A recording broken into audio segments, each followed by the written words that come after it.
Hello friends, Jain academy में आपका स्वागत है। आज का हमारा टॉपिक है electric flux.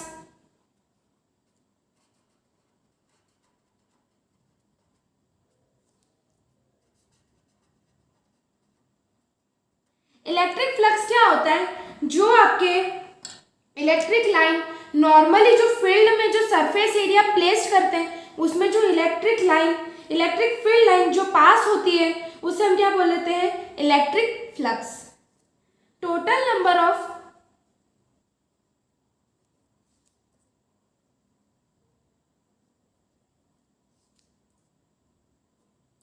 Electric field line passing through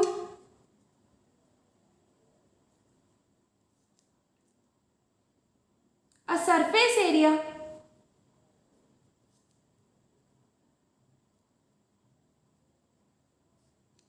placed in the field are known as electric flux. Total number of electric field line passing through a surface area placed in means जो surface area जो किसमें अपन ने field में place किया है उसके जो total number of electric field line उससे जो पास होती है उसे हम क्या बोलते हैं? Electric flux. If surface area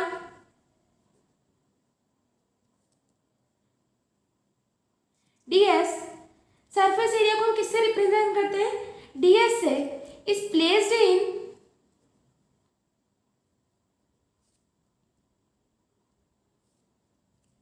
electric field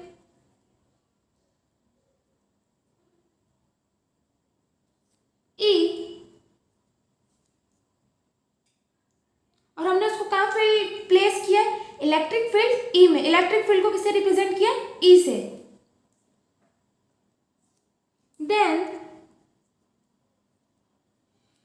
outgoing flux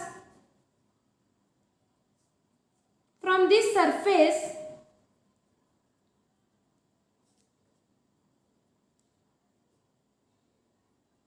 can be determined means आपने जैसे ds लिया, सरफेस एरिया ds लिया, उसको किस में प्लेस किया? इलेक्ट्रिक फील्ड में। तो जो आउटगोइंग फ्लक्स मिलेगा मीन्स जो हम बाहर निकलने वाली लाइन मिलेगी वो हम कैसे करेंगे, कैसे डिटरमाइन करेंगे? जो हम नीचे प्रोसेस लिखेंगे उससे हम क्या करेंगे? उसे डिटरमाइन करेंगे। तो first of all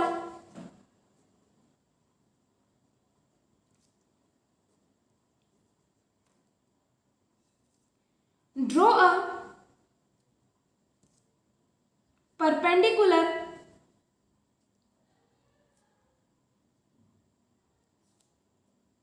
on surface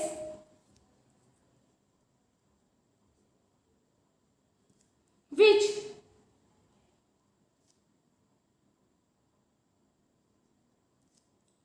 denotes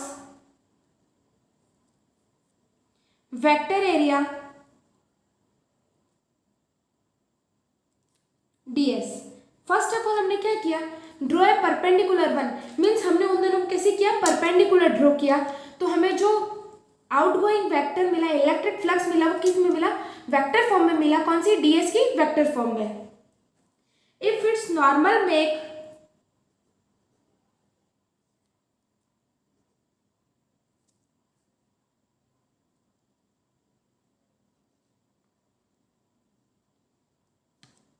angle theta with electric field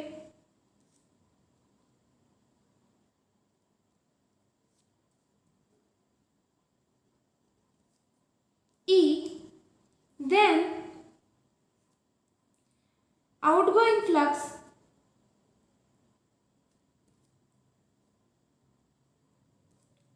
from the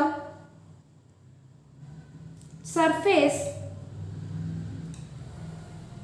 is if its normal make angle theta means जो हमने नॉर्मल लाइन है जो डीएस इसमें आ रहा है उस वो इलेक्ट्रिक फील्ड के साथ अगर एंगल थीटा बनाती है तो उसमें जो आउटगोइंग फ्लक्स होता है वो हम कैसे शो करेंगे, D phi is equal to E D S cos theta. So D phi is equal to, आपको पता है कॉस थीटा होता है तो क्या आता है dot E dot D S, किस में आएगा वेक्टर फॉर्म में। अब इसका हम क्या करेंगे,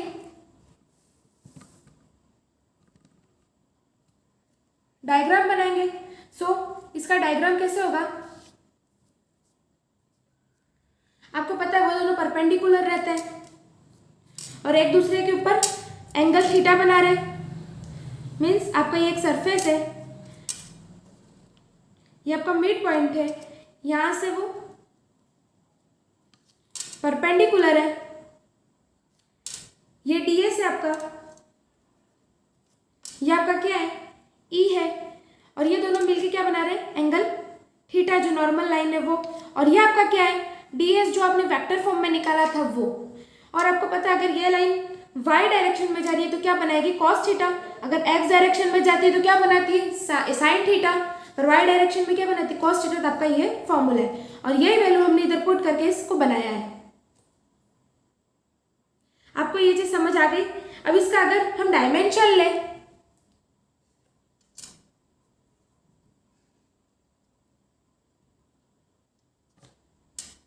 डायमेंशन ऑफ इलेक्ट्रिक फ्लक्स, तो डायमेंशन क्या होगा इसका m L3 T minus 3 A minus 1, ये इसका डायमेंशन है।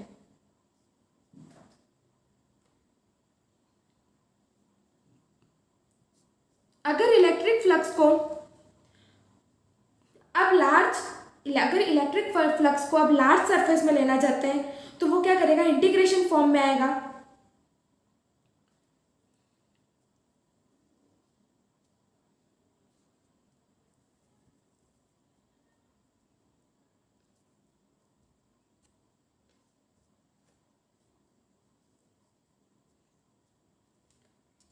Electric flux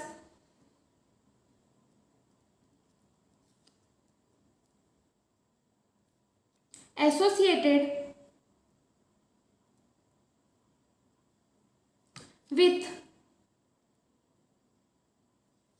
any large surface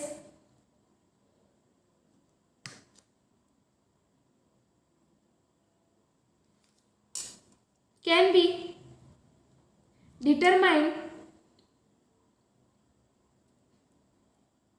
by integration, can be determined by integration। सो हमारे पास इसका फॉर्मूला क्या होता है फाई इज इक्वल टू, अगर इसको इंटीग्रेशन में लेंगे तो क्या लेना पड़ेगा डी फाई, नीचे सरफेस है इसका मतलब एस,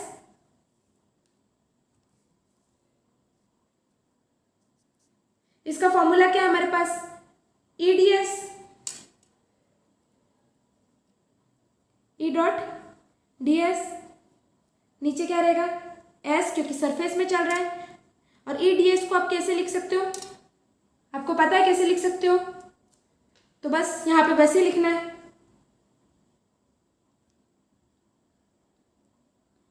तो ये आपका क्या हो गया इलेक्ट्रिक फ्लक्स जो लार्ज सरफेस पे एसोसिएट करता है उसे फाइंड करने का formula.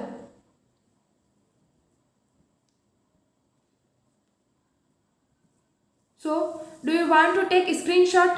Then take it.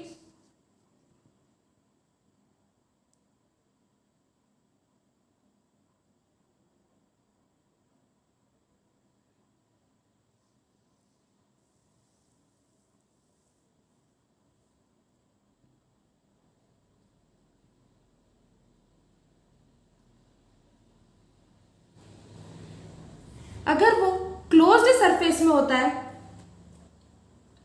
Closed surface means कौन सी होगी सर्कल, कैसे डिटरमाइन करेंगे, जो आपका इंटीग्रेशन आता है उस पर क्या है, सर्कल का साइन लगेगा।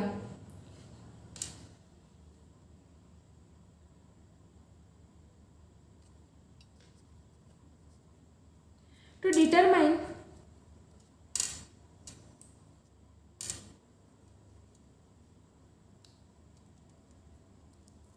इलेक्ट्रिक फ्लक्स, पहले किससे एसोसिएट कर रहा था, वो लार्ज सरफेस से, अब किससे एसोसिएट कर रहा है, वो क्लोज्ड सर्कल से। Closed surface, a circle is made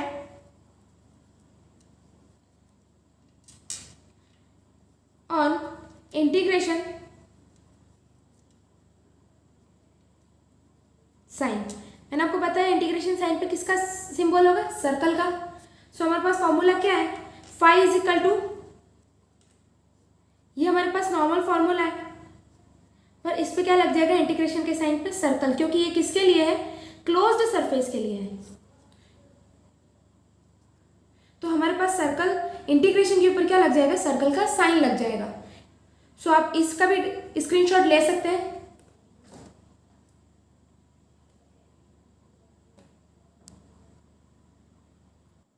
अब हम क्या देखेंगे, जो इलेक्ट्रिक फ्लक्स है वो कौन से कितने फैक्टर पे डिपेंड करता है। तो इलेक्ट्रिक फ्लक्स जो है वो 3 फैक्टर्स पे डिपेंड करता है।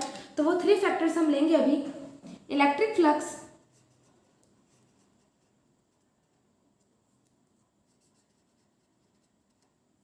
Depends on 3 factor.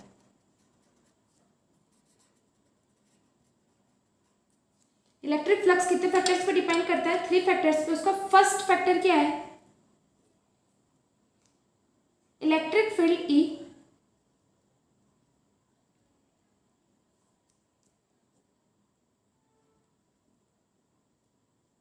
ये हमें पता है। उसका सेकंड फैक्टर क्या है, वेक्टर एरिया, जो वो आउटगोइंग में हम निकालते हैं, ds। एंड उसका थर्ड फैक्टर क्या है, angle between E and ds, जो एंगल बनता है थीटा ई और ds के बीच में, वो angle between E and ds।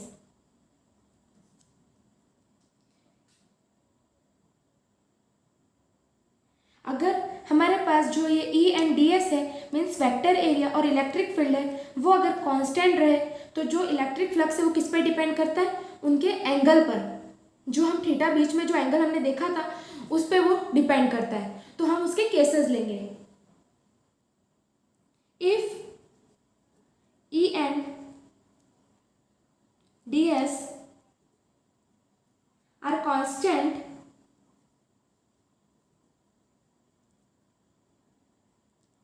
then electric flux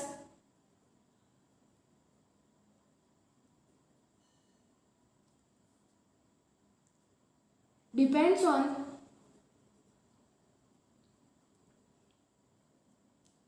theta. Electric flux किस पे डिपेंड करेगा, थीटा पर। तो उसके हम क्या थोड़े केसेस लेंगे।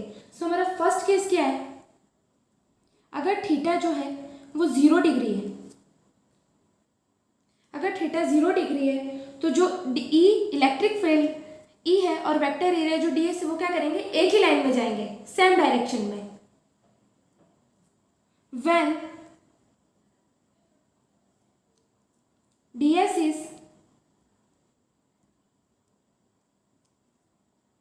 is in the direction of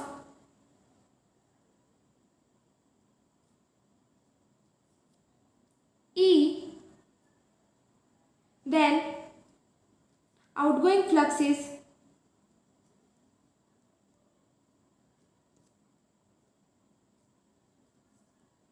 अगर वो दोनों सेम डायरेक्शन में जा रहे हैं तो हमारे पास उसका आउटगोइंग फ्लक्स क्या होगा, ई ds, क्योंकि कॉस थीटा तो बनेगा ही नहीं।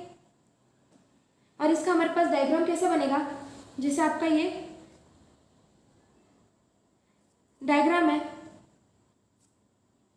उसमें जो डी एस और ई जो है वो सेम डायरेक्शन में ही जा रहा है, क्योंकि उनके बीच में एंगल क्या है, 0 डिग्री।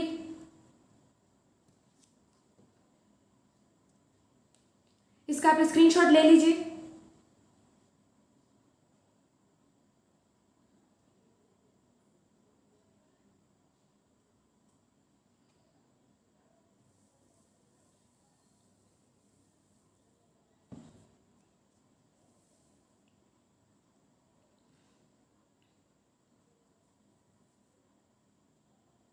जो हमारे पास सेकंड केस है वो क्या है, जो थीटा है वो अगर 90 डिग्री बनाएगा तो डी एस और ई क्या होंगे, एक दूसरे के परपेंडिकुलर होंगे।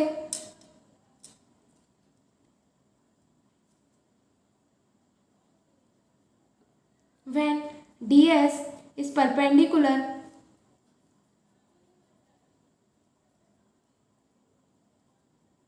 टू ई, तो उसका जो हमारे पास आउटगोइंग फ्लक्स होगा वो कैसा हो जाएगा, 0।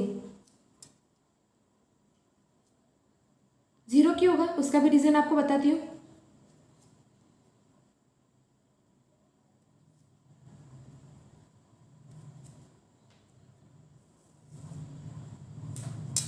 जैसे आपके पास ये डायग्राम है, उसमें आपने इधर बनाया डी एस, इधर बनाया है ई, इन दोनों के बीच में क्या एंगल, 90 डिग्री। आपको पता है वाई डायरेक्शन में क्या होता है, कॉस थीटा। तो यहाँ पे अगर हमारे पास फॉर्मूला ये होता है ई डी एस कॉस थीटा, और थीटा हमने क्या लिया है, 90 डिग्री, तो कॉस 90 की वैल्यू क्या होती है, 0। इस रीजन से हमारा आउटगोइंग फ्लक्स क्या होगा, 0। हमारा थर्ड केस,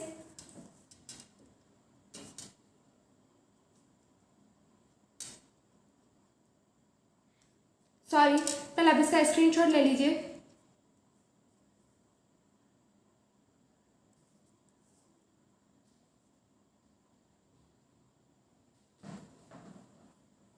अब हम देखेंगे हमारा थर्ड केस।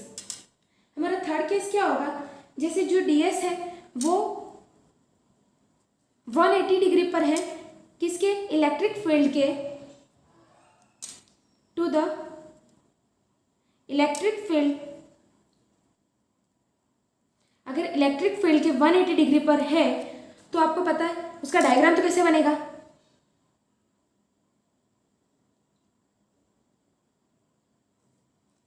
और ये 180 पे मीन्स दोनों अपोजिट डायरेक्शन में जा रहे हैं, और cos 180 की वैल्यू आपको पता है क्या है, -1। सो हमारे पास फाई का फॉर्मूला क्या बनेगा, phi is equal to minus E D S. तो हमारे पास फॉर्मूला क्या होगा, माइनस ई डी एस।